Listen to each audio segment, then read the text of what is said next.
Politique 2012, comme chaque jour avec Christophe Jacubizine. Christophe, bonjour. Bonjour. Dans les coulisses de la politique, devrait-on dire dans les cuisines, dans la tambouille de la politique, le retour au Parlement des ministres virés du gouvernement, j'ai l'impression que ça ressemble parfois à une cour de récré. C'est un peu ça, vous avez raison, ils sont 12 ministres à avoir officiellement retrouvé cette nuit à minuit leur siège de député ou de sénateur, c'est la loi.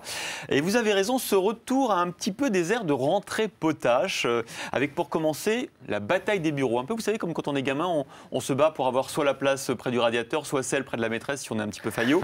Eh bien, là, aujourd'hui, il y a eu la bataille, enfin cette semaine, du grand bureau de Xavier Bertrand, qui est devenu ministre. Il a donc laissé le grand bureau dans le bel hôtel de la Questure. Hervé Novelli avait pensé le récupérer. Il avait mis une option sur ce bureau.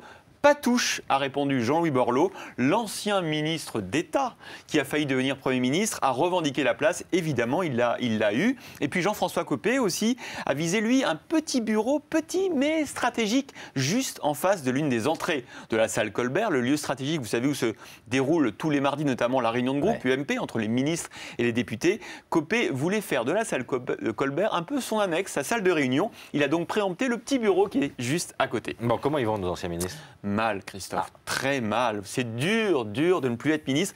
Il faut dire que pour avoir croisé certains d'entre eux lors de déjeuners ou dans la rue, c'est incroyable de voir leurs amis qui s'approchent d'eux en disant « Comment vas-tu ? C'est pas trop dur ?» etc. J'imagine qu'au bout d'un moment, évidemment, ça doit quand même peser sur le moral. Et puis, il y a un petit côté affectif, le rapport à Nicolas Sarkozy. Ils ne sont pas très nombreux à avoir pu voir le président depuis leur départ. Et ceux qui ont rencontré Nicolas Sarkozy n'ont pas toujours trouvé l'entretien très utile. Allez, Hervé Morin qui confie « Il m'a pris pour un bonnet, il m'a pris pour un con ».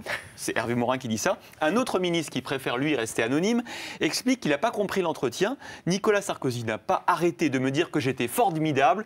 Finalement, je lui ai demandé « Pourquoi tu m'as pas gardé ?» Voilà, voilà un petit peu le résumé de l'entretien. Et puis, il y a Éric Woerth, le grand viré du gouvernement. Hier, dans Le Parisien, il a déclaré « Je ne suis pas mort ».